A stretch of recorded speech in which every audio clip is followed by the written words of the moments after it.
I would like to experience scenes with my dominant. He is a little reluctant to make scenes because he said he feels he would be disappointed if they don't go as planned.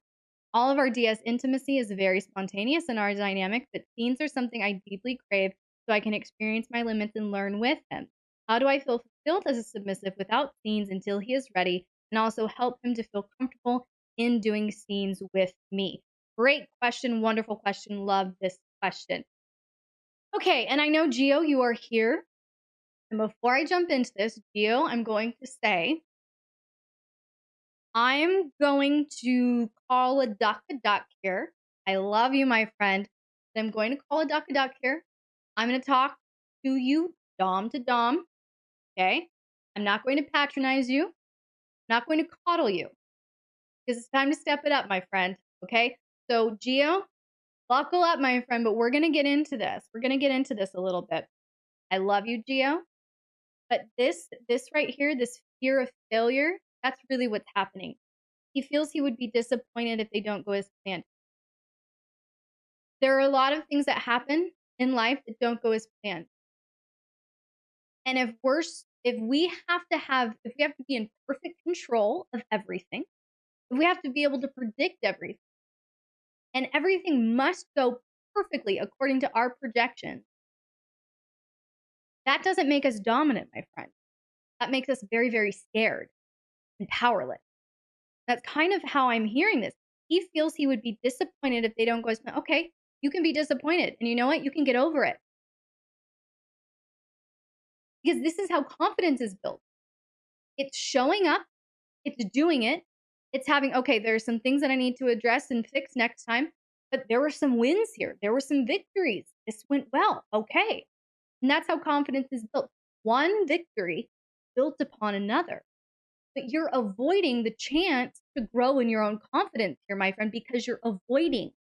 You're avoiding. And I understand. I understand that it can be very, very daunting. You know what? It's probably not going to go as planned sometimes. And that's okay. That's okay. That's how we learn.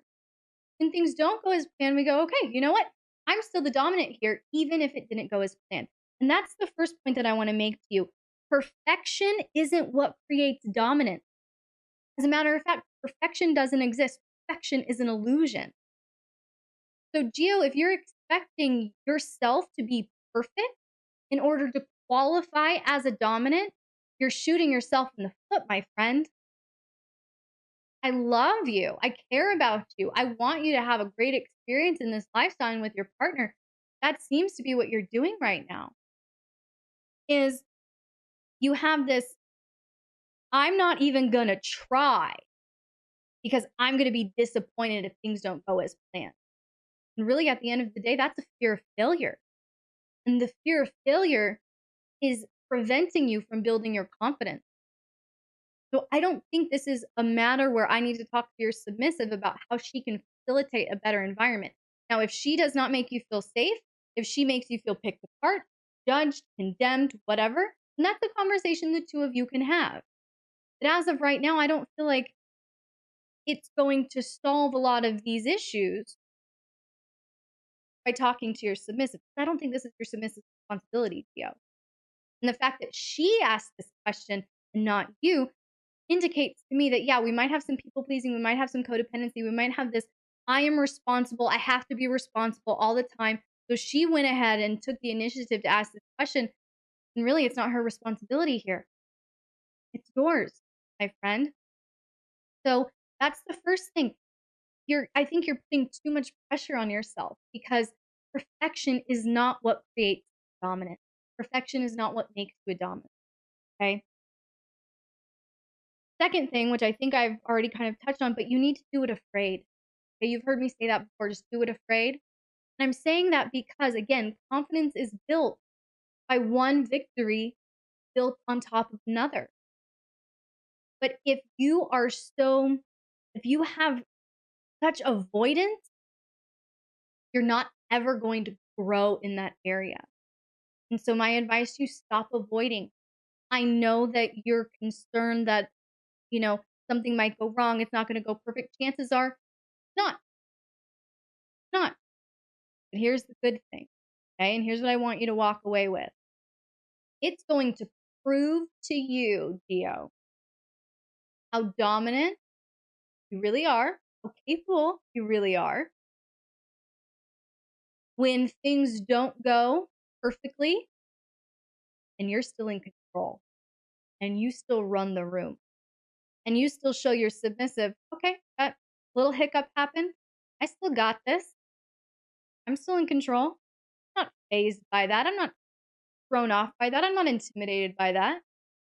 Because perfection does not give me my dominance. I am dominant. And things do not need to be perfect for me to run the fucking room. That's the shift that I want you to see. But you're never going to get in that level of empowerment and confidence by continuing to avoid this. Sounds like you have a partner who really loves you and wants to connect with you. So focus on that. My next point, shift the goal. Okay? This is not about performance. And I know that you have a lot of performance anxiety about this, and you're not alone. Oh my gosh. The number of male dominants that I work with who really suffer with performance anxiety, imposter syndrome. Oh, it's remarkable. You're not alone, my friend. So get out of your own way, do it afraid, stop avoiding, and prove to yourself that even if it doesn't go according to plan, you still got this. You can still handle it. You're not intimidated, not thrown off.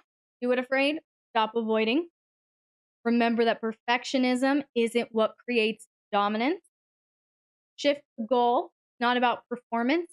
So I want you to focus on connection and pleasure. Okay? And if you do not currently know your submissives, hard limits, soft limits, curiosities, and favorite kinks, you need to, because it's going to create a fence line where you can focus on pleasure and connection and really being in the moment with her.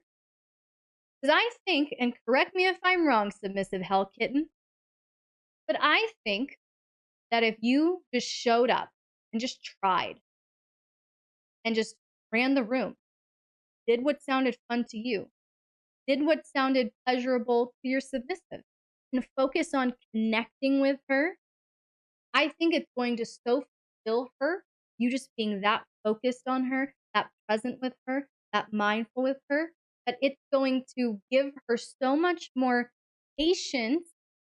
To, okay, you know what? He's growing. That was nice. That was nice. I felt really connected and really held in his presence and energy. And so I'm going to give him the space to keep growing. Am I wrong about that, submissive hellkin? Absolutely. That's all I want. I don't care how it goes.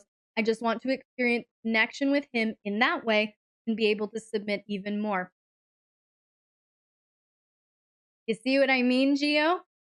What that means when she goes, I want to experience connection with you in that way and be able to submit even more. And again, correct me if I'm wrong, submissive hell kitten, but wouldn't you not feel more deeply submissive to Gio if, let's say in a scene, things didn't go, let's say you don't know the plan, which is what Queen Maeve said, which is brilliant. You don't know the plan. Let's say you're picking up that in him, through his behavior, his microexpressions, that something didn't go quite right. And you see him kind of get in his head a little bit, kind of take a moment to regroup, and then he comes right back and he's like, all right, well, we're going to try something else now. Would that not make you feel like, ooh, I just saw what happened and he recovered real fast and now he's already planning something else? Would that not make you feel more submissive? To know that he is so in control that he's not intimidated by something not going right. It's not about the scene, it's about the connection. This, what I've been trying to teach you for years now, and I'm glad that it's landing. Yes.